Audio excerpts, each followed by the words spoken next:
Thanks so much. I'm Sarah from The Upcoming. Real pleasure to have you here today. I'm absolutely hooked on the series already. I can't believe I only got to see 2 episodes. Can't wait to see the rest. What a hook. This idea of, parents finding out, oh gosh, that's not actually our child. They've been switched to the hospital.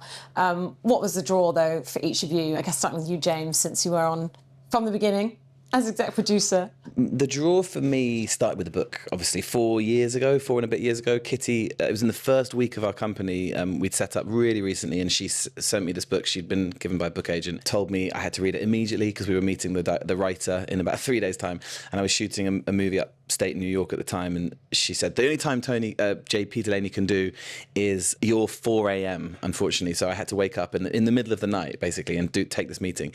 And I think from the very beginning, the hook is so strong. When you tell people what this is about, it asks that question, what would you do if you found out your child is not your own? So that immediately is such a kind of delicious hook. And then, of course, you've got these amazing, rich, nuanced characters and how they then navigate this very knotty, complicated, traumatic landscape. For us, for Kitty and I think it just really epitomised the kind of work we wanted to be making. Really, really great characters, a believable world, these extraordinary circumstances, and this kind of thriller, propulsive, almost a genre energy to it. And it was just such an exciting thing to know that this was the very, very first pitch we gave, very first book we optioned, and now here we are 4 years later, having been on this amazing journey with these incredible people. And for you, James, particularly, what a juicy character with Miles. When you saw that script for the first time, what was your first thought, and how did you approach playing this character? It was just, as you said, it's such an amazing character. They don't always come along, and it was fun to figure out all the different tactics to use to goad them and manipulate everyone and gaslight them. And it was just, a great character. And I also knew, obviously, James and I trained together at drama school. Niamh and I met a few times. We did. It was not at drama school. No, but still unforgettable. Unforgettable. And Jessie and I had played brother and sister, so we knew each other. So it was just, when I knew all these these actors were getting gathered to do it, it was just a no-brainer, really. Maddie, in particular, I felt like I could relate to her so much. We've got a 4-year-old son as well. But it's almost through her, I think, that, we get those questions raised in our own minds. How would we react? Even these two as a couple, we can see them on paper kind of as a very progressive couple. But suddenly when this strain is put upon them, all the cracks that might be there come to the fore. And particularly, with her own mental health struggles that she's had, postnatal depression. So how did you approach playing her, and what did you like about playing her? I suppose the postnatal depression wasn't one that was the main, it's quite common. But it was more so the idea of these very ordinary people thrown into an extraordinary situation.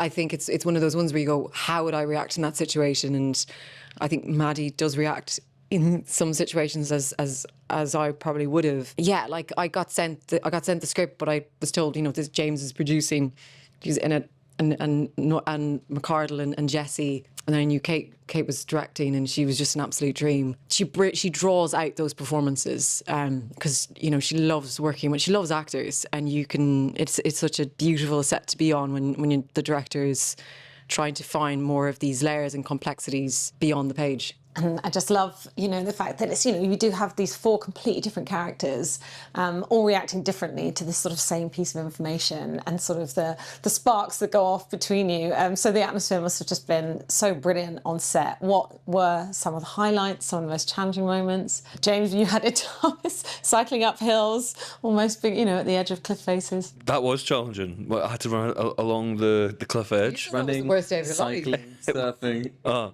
It was the worst day of my life. It was Miles is action man. He's activity man. Yep. A lot of lycra.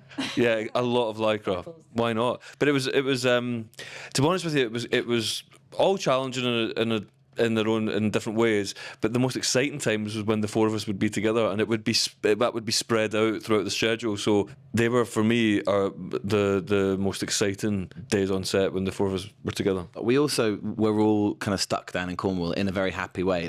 It's really weirdly hard to get to Cornwall. So over 5 hours on the train or car, So we basically just relocated our lives there, and every weekend we would be surfing. We met a really wonderful surf instructor in the first week who taught James and I how to surf, kind of, and hence that surfing scene. And he introduced us to a whole community of people down there. When the tourists go home, the locals, the Cornish locals, they kind of reclaim their beautiful land, and we were kind of honorary Cornish members of their community, and we just had such a good time off camera. And I think then that really feeds into the trust and adventure that we had on camera, because Kate created a brilliant atmosphere on set. As Niamh says, she really eked out these performances and really tender and compassionate direction, and because we were all hanging out and we all got on really well, we all were able to make maybe bolder choices than we would have otherwise done. And you can only hope to have that kind of atmosphere on a film set. So when you asked for highlights, I mean, there was a lot of giggling. Often when the subject matter gets darker, the jokes get more intense. So we, unfortunately for Kate, corpsed a lot. Niamh and I had a very intense 2 weeks where we had all our scenes in our house in one big block, and that was really grueling because, Maddie and Pete basically have this sort of real breakdown of a marriage, and then, you'll see what happens in episodes 3 and 4, but it was intense, but it's the kind of shit you come to work for as an actor. It's really good quality, knotty scenes, and amazing actors. So we were lucky. I was going to ask that. Even, it's very tense to watch. So I don't know whether some of those scenes, the mediation scene, or when you're knocking back the martinis and in that fundraiser and you can feel something's brewing, were there any moments that you did find challenging because of that tension? Any scene with McArdle was challenging because what would we find challenging? It was as James said, it was like any of the moments where there's all four of us together, because that's when you get to see the sparring happen, and it's when people have to conceal how they're feeling or thinking, and it's a game of chess. That's what's brilliant in those scenes of four. It is a game of chess, and you get to see it play out. Yeah, and when you work with people whose work you admire, it only makes you want to come to work and do your best work. So yeah. And the kids as well, I'd say. We had Albie and Fraser, these two little kids who, on the one hand, they are brilliant because they really challenge you, task you to be in the moment, be fully present to react to what they're giving you, because you don't have a clue what it is going to be from take to take. But so that's the kind of positive. But it is also challenging. We have time limitations, and the kind of thing, don't work with kids and animals, it's bullshit, because actually it's a real pleasure to work with good kids. But it does throw certain challenges into the mix. And but yeah, it was a harmonious set. There was good people involved, so that makes all the difference. In terms of the takeaways, I guess on one element of it, it's just this propulsive thriller. It just makes you want to get to the next episode. But it does open up so many big questions about parenthood, about class, that question of nature versus nurture. So what do you think people could take away? James has his perfect takeaway. And just double check it's your baby before you leave the hospital.